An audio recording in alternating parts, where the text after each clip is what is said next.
নমস্কার, আমি সিমরান পান্ডে। আজ আবারও এসেছি ছন্দ মেলাতে। আজ শ্রাবণ মাসের প্রথম সোমবার, স্বয়ং দেবাদিদেব মহাদেবের এক মহিমা চলুন শোনাই আপনাদের। গরল পানে নীলকণ্ঠ, প্রবল উত্তাল সমুদ্রের জল, দেবতা অসুর এক দল, মন্থনে অমৃত ভাণ্ডার, অমরত্ব সবার দরকার।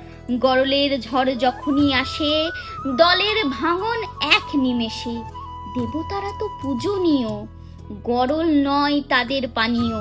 শুনে অসুর দলের মাথায় বাজ, তারা এই যুদ্ধে হারতে নারাজ। দুই দলেরই অমৃত চায়, গরল পানে নেই সায়।